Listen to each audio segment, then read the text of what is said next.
नमस्कार, शाम के 7 बज चुके हैं। आप देख रहे हैं आज तक। मैं हूं आपके साथ चित्रा त्रिपाठी। शंखनाद में आप सभी का स्वागत है। मध्य प्रदेश में बीजेपी सरकार की ओर से शंखनाद किया जा रहा है कि हर उस इमारत, सड़क, गलियां, चौराहे, मीनार और पर्यटन स्थल के नाम बदल दिए जाएं, जिनका रक्त रंजित इतिहास रहा है, जिनका बीता हुआ कल बदरंग रहा है, जो ना तो भारतीय संस्कृति का हिस्सा है और ना ही जिनसे कुछ सीखा जा सकता है। बीजेपी के कई नेताओं ने शंखनाद किया है कि हलाली डैम, ईदगाह हिल्स, इकबाल मैदान, हबीबगंज रेलवे स्टेशन, होशंगाबाद और बुरहानपुर जैसे नाम बदल दिए जाएं। अब इससे क्या होगा, यह अपने आप में बड़ा सवाल है। यह रिपोर्ट देखिए।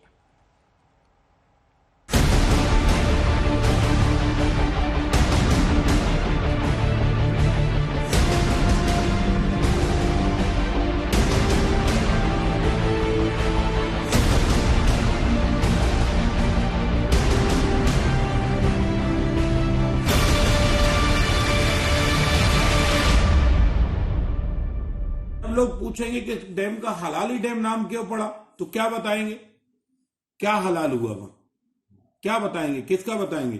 क्या बोलेंगे कि वहां बकरा हलाल हुआ? मुगल कालीन समय में मुगलों ने दोस्त मोहम्मद खान, जो विश्वास पात्र बन करके आया और उसने तमाम राजाओं को प्रताड़ित करके उनके राज्य को छीन करके भोपाल में हलाल किया, उसे कहते हैं हलाली डैम। और उस डैम का नाम ही हलाली डैम रख दिया गया है। गलत कहा था शेक्सपियर ने कि नाम में क्या रखा है। नाम में ही तो सब रखा है। नाम में संस्कृति है, नाम में संस्कार है, नाम में सियासत है, नाम में उद्धार है, नाम पर संग्राम है। और शिवराज सरकार को लगता है कि वो नाम जो बदनाम करते हैं उन्हें बदल देना चाहिए। तो सुनो भोपाल वालों, जिस ईदगाह हिल्स पर खड़े होकर देखते थे भोपाल की सुंदर झीलें, कल को वो गुरु नानक टेकरी हो जाए तो रंज न करना, क्योंकि प्रस्ताव यही है कि ईदगाह हिल्स का नाम बदल दिया जाए। शहरों के नाम बदलने के पीछे हमारे राष्ट्रीय स्वाभिमान का जागरण है। गुरु नानक देव 500 साल पहले गुरु नानक टेकरी पर आए थे, तब वहां ईदगाह नहीं बनी थी, तो पहले गुरु नानक आए तो गुरु नानक टेकरी के नाम से वो स्थान जाना जाता था। गुरु नानक केवल सिख धर्मावलंबियों के नहीं बल्कि भारत के संपूर्ण जनों के वो जो है चिंतक थे, भगवान थे, ईश्वर के रूप में उनको देश ने पूजा है, माना है। ईदगाह हिल्स जो भोपाल का एक मशहूर लैंडमार्क है, उसके नाम बदलने की ये चर्चा शुरू क्यों हुई? हम उस जगह पर पहुंच गए हैं जहां पर बताया जाता है 500 साल पहले गुरु नानक देव जी खुद आए थे। हम इसी गुरुद्वारे में मौजूद हैं जो कि गुरुद्वारा गुरु नानक टेकरी साहिब के नाम से जाना जाता है। भोपाल का ये इलाका अगर देखा जाए तो ईदगाह हिल्स के नाम से जाना जाता है और वहां पर ये गुरुद्वारा है गुरु नानक टेकरी। प्रोटेम स्पीकर अकेले ऐसे आदमी नहीं है जो मध्य प्रदेश में इस्लाम से जुड़े नाम को बदल डालना चाहते हैं। पूरी शिवराज सरकार का तर्क है कि हर उस नाम को बदल देना चाहिए जिसमें खून खराबे की बू आती हो, किसी को आती हो या ना आती हो। लेकिन बीजेपी वालों को हलाली डैम से तो ऐसी ही बू आती है। लोग पूछेंगे कि डैम का हलाली डैम नाम क्यों पड़ा, तो क्या बताएंगे? क्या हलाल हुआ वहां? क्या बताएंगे? किसका बताएंगे? क्या बोलेंगे कि वहां बकरा हलाल हुआ? तो जो हुए वही तो बताना पड़ेगा कि भैया 300 साल पहले, 400 साल पहले फलाने नवाब, फलाने राजा ने विश्वासघात किया, हिंदू शासकों को, गौड़ शासकों को बुलाया, खाने पर भोजन के नाम पर बुलाया, बाद में उनको हमला करके उनको हलाल कर दिया, खत्म कर दिया। डैम का नाम हलाली डैम। जब ये बात नए बच्चे पढ़ेंगे तो उनके अंदर आक्रोश आएगा कि हमारे लोगों के साथ ऐसा हुआ। प्रोटेम स्पीकर के पहले मध्य प्रदेश के पूर्व मुख्यमंत्री और बीजेपी की नेता उमा भारती ने भी हलाली डैम का नाम बदल देने का प्रस्ताव रखा था। उमा भारती ने बीजेपी विधायक को चिट्ठी लिखी। चिट्ठी में लिखा, हलाली नाम मोहम्मद खान के धोखे की याद दिलाता है, गौड़ राजाओं को धोखे से बुलाकर उनके कत्ल की कहानी कहता है, घृणा का भाव पैदा करता है, इसलिए इसका नाम बदल डालना चाहिए। उमा भारती ने बीजेपी विधायक विष्णु खत्री को चिट्ठी लिखी तो विष्णु खत्री ने मध्य प्रदेश की पर्यटन मंत्री उषा ठाकुर को चिट्ठी लिखी कि इस धोखे की कहानी को इतिहास के पन्नों से निकाल दीजिए, इसी डैम में हलाली नाम को बहा दीजिए। इस प्रस्ताव को आगे ले गई साध्वी प्रज्ञा ठाकुर। बोली, अकेले हलाली डैम है क्यों, इकबाल मैदान का नाम बदल दो, हबीबगंज रेलवे स्टेशन का भी नाम बदलो, ईदगाह हिल्स का नाम बदलो, होशंगाबाद का नाम बदलो और बुरहानपुर का भी नाम बदलो। नाम चेंज होना चाहिए, लेकिन होशंगाबाद नाम चेंज करने के लिए हमारी भावना रहेगी, विचार रहेंगे और कहना रहेगा। करने का माननीय हमारे प्रदेश के जिम्मेदार लोगों। बीजेपी के इस प्रखर हिंदुत्व नामवली की सियासत कांग्रेस को नापसंद आई, इसलिए वो विरोध कर रहे हैं और हमेशा की तरह वही पुरानी बात कि मुद्दों से ध्यान भटकाने के लिए ये नाम वाली सियासत की जा रही है। लगातार जब से ये बनी हो, चाहे केंद्र में, बजाय काम करने के केवल नाम बदलने में ध्यान दे रही है। लेकिन मैं सरकार से अनुरोध करूंगा कि बजाय नाम बदलने के मेहरबानी करके शहर का विकास करें, देश का विकास करें, उस तरफ दिमाग लगाएं तो ज्यादा बेहतर हो। जब कांग्रेस सत्ता के सिंहासन पर बैठकर मध्य प्रदेश का आकाश ताक रही थी, ठीक उसी वक्त बीजेपी ने कांग्रेस से सत्ता वाली जमीन खींच ली थी। इस जमीन पर अब प्रखर हिंदुत्व का एजेंडा चढ़ाया जा रहा है ताकि उसकी मजबूती से मध्य प्रदेश में बीजेपी का कमल दल मजबूत ही रहे। रवीश पाल सिंह, भोपाल, आज तक। तो नाम बदलने पर पूरा जोर लगाया जा रहा है। फिलहाल आपको बताते चले, शिवराज सिंह चौहान की पहचान सादगी भरी सियासत करने वाले नेता की रही है, लेकिन चौथे कार्यकाल में शिवराज के कई बड़े फैसलों में हिंदुत्ववादी एजेंडे की झलक दिखाई देती है। आखिर शिवराज की बदली हुई राजनीति के पीछे की वजह क्या है और क्यों उन्होंने सियासत का यह नया रास्ता चुना है?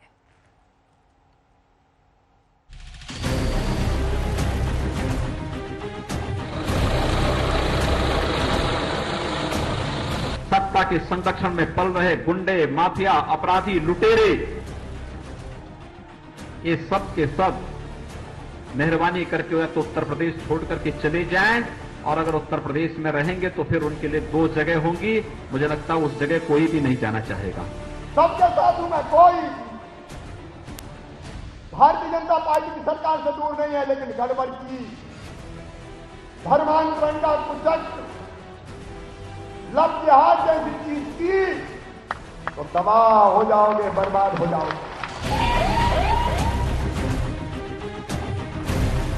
वैसा ही अंदाज, वैसा ही रुआब, वैसा ही ताप, वैसे ही तेवर, वैसे ही कलेवर, बदले बदले से सरकार नजर आते हैं, बदले बदले से शिवराज नजर आते हैं। इसे शिवराज का नया सियासी चेहरा ही मानिए, जो उनकी सौम्य छवि को पीछे छोड़ अब नए रुआब में नजर आ रहा है।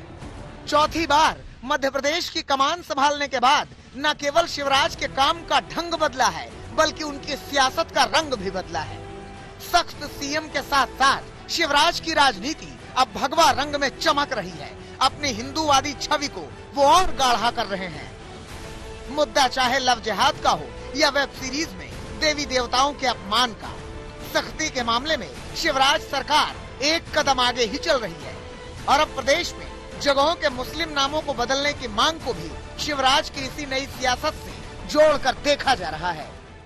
दरअसल कमलनाथ की सरकार गिरने के बाद जब मार्च 2020 में शिवराज फिर से सीएम बने, तब से उनके फैसलों में इस बदली राजनीति की झलक दिखाई दे रही है। नवंबर 2020 में शिवराज ने गौ माता की सेवा के लिए टैक्स की बात कही। इसके बाद देश में सबसे पहले लव जिहाद पर कानून बनाने का ऐलान कर दिया। हालांकि मध्य प्रदेश में कानून उत्तर प्रदेश के बाद 26 दिसंबर 2020 को लागू हो सका, लेकिन मध्य प्रदेश में बनाए गए कानून में यूपी से भी कड़ी सजा के प्रावधान किए गए।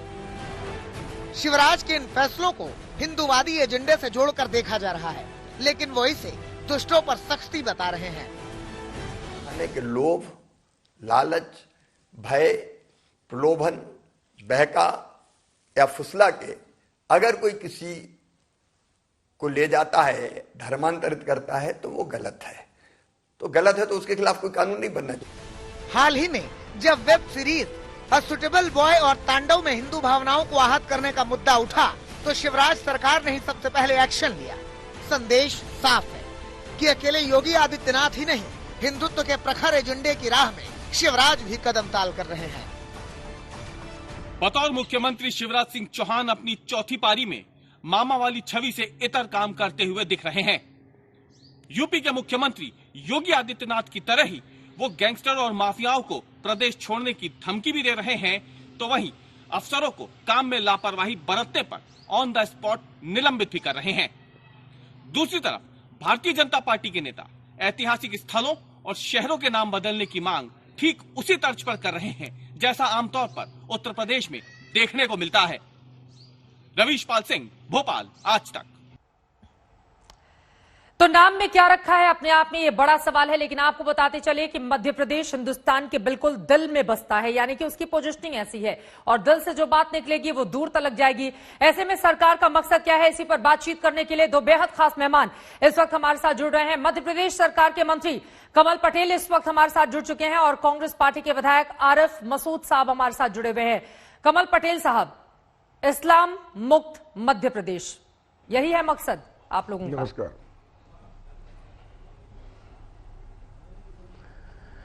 देखिए, हमारा मकसद है प्रदेश का चहुमुखी विकास, सबका साथ, सबका विकास और सबका विश्वास। लेकिन जिन लोगों ने हमारे देश पे हमला किया, हमारे देश की संस्कृति को नष्ट भ्रष्ट किया, हमारे राजा या हमारे लोगों को मारा, हलाल किया और उन पे अत्याचार किए, वो जो प्रतीक हैं, उन प्रतीकों को हटाना हर हिंदुस्तानी भारतीय का काम है। और इसलिए हमारे विधायक, सांसद या कोई भी नागरिक अगर ये मांग करता है कि होशंगाबाद का नाम बदल कर नर्मदापुरम रखा जाए तो उसमें क्या तकलीफ है किसी को? ये होशंग शाह ये आतंकवादी थे, हमलावर थे और इसलिए ये हटना ही चाहिए। चिन्ह जितने भी हैं तो आजादी के बाद ही हट जाना चाहिए था, लेकिन दुर्भाग्य से नहीं हटे। लेकिन जब जागो जब सवेरा, और इसलिए जितने भी गुलामी और अत्याचार, आप लोग अगर मकसद यही है, अनाचार के प्रतीक हैं, इस देश से सब हटना चाहिए। चौथी पारी है शिवराज सिंह चौहान की, इतने सालों से लगातार आपकी वहां पर सरकार रही, साल 2003 से अब जाकर 2021 में नींद टूट रही है बीजेपी की। आप कह रहे हैं कि जितने भी गद्दार थे उनके नामों को हटाया जा रहा है। आपका नहीं, यही हमने तो कहना पहले है ही ना नाम कमल साहब? हमारे नहीं सुनिए, पहले ही हटा दिया था। मुख्यमंत्री शिवराज सिंह जी ने होशंगाबाद का नाम नर्मदापुरम रखा। जब मैं 2005 से 8 तक राजस्व मंत्री था तो हमने होशंगाबाद में संभाग बनाया, हरदा, होशंगाबाद, बैतूल को मिला के, तो उसका नाम हमने रखा नर्मदापुरम संभाग। अब नगर का नाम बदलने के लिए प्रदेश सरकार को अधिकार नहीं, भारत सरकार को है। वो प्रस्ताव भेजा है। और इसी प्रकार जो भी हमारे गुलामी के चिन्ह हैं, जो हमारे स्वाभिमान पर, सम्मान पर ठेस पहुंचाते हैं, वो नहीं रहना चाहिए, वो हटना चाहिए। जो मांग की है हमारे जनप्रतिनिधियों ने, वो तो हम दिखाई रहे हैं। इसके साथ ही इनका क्या इतिहास रहा है वो भी हमारे दर्शकों को बताइए। इकबाल मैदान को लेकर क्यों इतनी दिक्कत है? देखिए, इकबाल पहले जब हिंदुस्तान पाकिस्तान का बंटवारा हुआ तो जिन्ना को बंटवारे में इकबाल नहीं कहा था, पहले कहा था सारे जहां से अच्छा हिंदुस्तान हमारा। 1905 और बाद में जब हिंदुस्तान पाकिस्तान का बंटवारा हो गया तो उसके बाद में सारे जहां से अच्छा पाकिस्तान और चीन हमारा, वो भारत के खिलाफ उगलते हैं। तो ये दो मुंही बातें नहीं होने चाहिए। अगर भारत के हैं तो भारत के रहो, और अगर भारत का गाली दोगे, भारत का विरोध करोगे तो भारत में रहने का अधिकार किसी को नहीं, चाहे वो हिंदू हो, चाहे मुसलमान हो, ईसाई हो, हम सब पहले भारत माँ के लाल, भेदभाव का कहाँ सवाल। हिंदुस्तान हमारा 1905 में जिसने लिखी और जो क्रांति गीत के तौर पर मशहूर हुआ, यही वो मैदान था जहां पर इकबाल ने इस गजल को लिखा था और वहां से ये पूरे देश की जुबान पर आ गया। आप उस जगह का भी नाम बदलना चाह रहे हैं?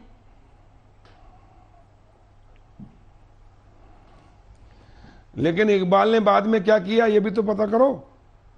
हिंदुस्तान पाकिस्तान के बंटवारे में हिंदुस्तान की खिलाफत की, पाकिस्तान का साथ दिया, तो क्या और भारत के खिलाफ जहर उगला। हटा देना चाहिए? इसलिए कोई व्यक्ति अगर एक बार पहले अच्छा काम करे, बाद में गलत करे, तो उसको कलम नहीं देनी। क्या इस नहीं, जो अच्छा है वो तो हटा देना चाहिए? आपके हिसाब से तो यही हुआ कि अगर किसी ऐसे व्यक्ति ने जिसने पाकिस्तान और चीन, नहीं, गीत को कौन कह रहा हटाएंगे? हाँ, नहीं, गीत को नहीं हटाना चाहिए। जिसने लिखी है उसके नाम को हटा दो, गीत को बने रहने दो। ठीक है आरिफ मसूद जी, अब मैं सीधे आपके पास आते हुए, आप लोगों को इतनी तकलीफ क्यों है? वो कह रहे हैं कि बहुत सारे ऐसे गद्दार रहे हैं इस देश के जिन्होंने हिंदुस्तान से, मध्य प्रदेश से वादा खिलाफी की, इस वजह से उन लोगों का नाम नहीं रहना चाहिए। मध्ययुगीन नाम है ये, गुलामी का बार बार संकेत करते हैं। तो क्या दिक्कत है कांग्रेस को? देखिए, इन लोगों की बकवास करने से कोई चीज साबित नहीं हो जाएगी। अल्लामा इकबाल बड़ा नाम था और इकबाल ने जो शायरी अशार आज़ादी के दौर में लिखी थी वो काबिल तारीफ थी, और उन्होंने जंगी आज़ादी की लड़ाई भी लड़ी है। साथ ही जो बात कही गई कि बंटवारे के बाद उन्होंने, तो वो इन लोगों को इतिहास पढ़ लेना चाहिए। मैंने तो कोई ऐसी चीज़ कभी नहीं पढ़ी कि अल्लामा इकबाल ने कभी दूसरे देश के बारे में कोई अल्फाज अच्छे निकाले हों। उन्होंने इंसानियत के अल्फाज जरूर निकाले और अपने अशार के जरिए आंदोलन की आज़ादी को लड़ने वाले योद्धाओं को बढ़ावा दिया, और उसके बाद आज़ादी के बाद देश में एक पैगाम दिया, सारे जहां से अच्छा हिंदुस्तान हमारा। तो दुनिया में हिंदुस्तान को आगे ले जाने वाले शख्स की सोच के बारे में ये लोग इस तरह की बातें करते हैं कि अफसोस की बात है। दूसरा मैं बताना चाहता हूं कि भोपाल 250 साल नवाबों ने और इन लोगों ने यहाँ पर हुकूमत करी है। अगर 250 साल की हुकूमत में एक बार भी कहीं उन्होंने तो कोई नाम न बदला, 15 साल ये अपना नाम नहीं बदल सके। और कमल भाई कह रहे हैं, बहुत अच्छी बात है, नर्मदापुरम का मैं स्वागत करता हूं, लेकिन मैं याद दिलाना चाहता हूं कि ये ऋग्वेद सिंह जी की सरकार में शायद ये काम हुआ था, नर्मदापुरम का। वो कह रहे हैं कि दिग्विजय सिंह की जब सरकार थी 1993 से 2003 के बीच में, उस समय ये काम हुआ था। कमल पटेल साहब नहीं, देखिए, नर्मदापुरम संभाग बना 2005 से 8 के बीच में। मुख्यमंत्री शिवराज सिंह जी नर्मदा जयंती के दिन वहां गए, उसका शुभारंभ किया। मैं राजस्व मंत्री था, हमने ही नर्मदापुरम संभाग बनाया, और होशंगाबाद शहर का नाम भी नर्मदापुरम रखने के लिए उन्होंने भारत सरकार को प्रस्ताव भेजा।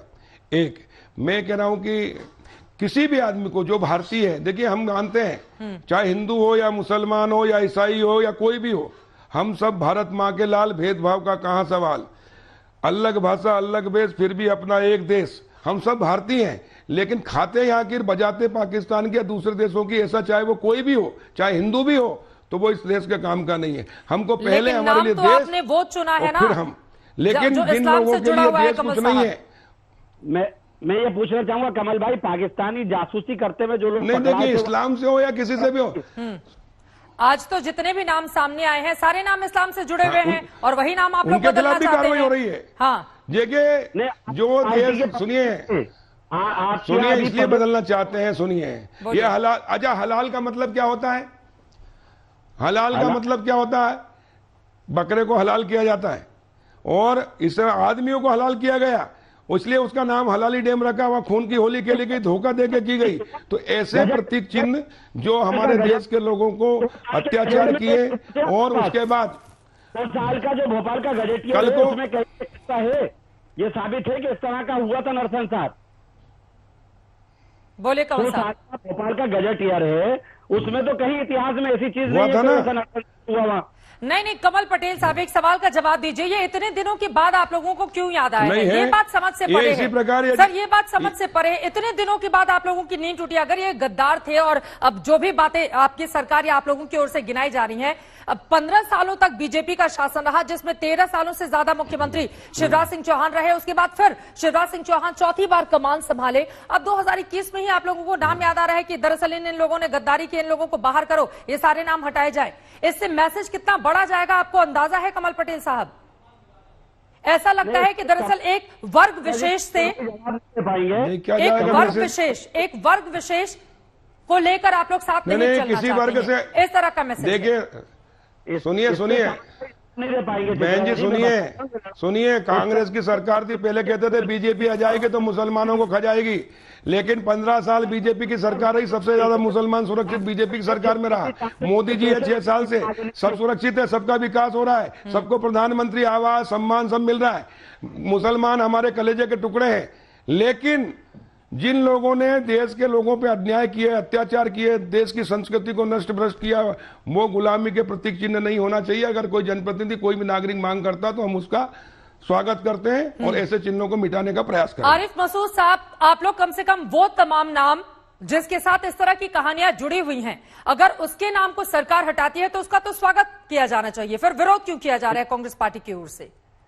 मैं बताता हूं चित्रा जी, इसलिए विरोध कर रहे हैं कि ये जो तथ्य लाए जा रहे हैं, तो भोपाल का 1600 साल का गजट ईयर डिक्लेयर्ड है।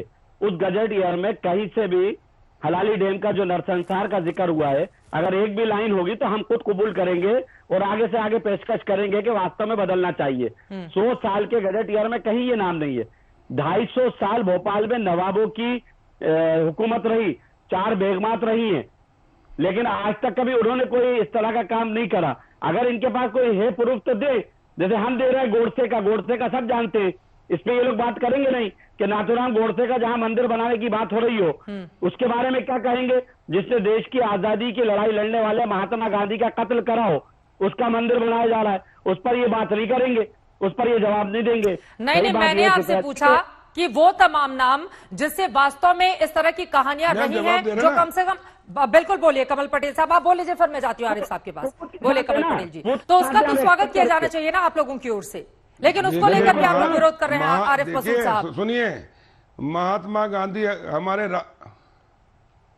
बोलिए। महात्मा गांधी हमारे राष्ट्रपिता थे, हमारे पूजनीय हैं, हमारे प्रातः स्मरणीय, हम उनकी इज्जत करते हैं और उनका जिनने भी हत्या की उसका कभी हमने समर्थन नहीं किया, उनका हम भी विरोध करते हैं। गलत काम करने वाला कोई भी हो वो ठीक नहीं हो सकता है और इसलिए हमने कभी समर्थन नहीं किया। लेकिन भारत को जिन लोगों ने गुलाम बनाया, आक्रमण किया, भारत की संस्कृति को नष्ट भ्रष्ट किया, भारत के लोगों पे अत्याचार किए, वो एक भी अत्याचार का चिन्ह प्रतीक इस देश में नहीं रहना चाहिए, तभी सौहार्दपूर्ण वातावरण आएगा। उमा भारती जी ने कहा है हलाली डैम का नाम बदल देना चाहिए। वो खुद भी मुख्यमंत्री रही थी मध्य प्रदेश की, उसी समय वो कह रही हैं कि धोखे की याद दिलाता है, तो उनको तो तुरंत उसी समय बदल देना चाहिए था नाम। इतने दिनों का इंतजार क्यों किया गया?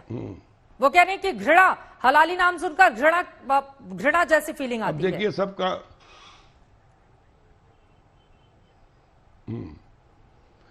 नहीं, देखिए अब सब काम अगर ये तो फिर आप कहोगे कि आजादी की होते से सब काम हो जाना चाहिए था, लेकिन नहीं हुआ। सबका समय रहता है, जब समय काल परिस्थिति के अनुसार मुझे बात होती है और इसलिए जब जागो जब सवेरा, ठीक है, देर आए दुरुस्त आए। चलिए, बीजेपी को लगता है कि देर आए कि दुरुस्त आए, लेकिन कांग्रेस पार्टी लगातार निशाना साध है। आप दोनों का शुक्रिया, सब वक्त की कमी है। कमल पटेल साहब आपका, आरिफ मसूद साहब आपका। यकीनन सवाल बड़े हैं, खड़े भी हैं देश के सामने कि आखिर नाम बदलने से क्या हो जाएगा, लेकिन सरकार ऐसा लग रहा है कि एक एक करके, खासतौर से वो नाम जो सरकार दावा कर रही है कि गुलामी की मानसिकता का प्रतीक हैं, उनको धीरे धीरे कर बदल दिया जाएगा और इस तरह के प्रस्ताव भी लगातार बीजेपी के तमाम नेताओं की ओर से सामने रखे गए हैं। इस खबर पर लगातार रहेगी आज तक की नजर।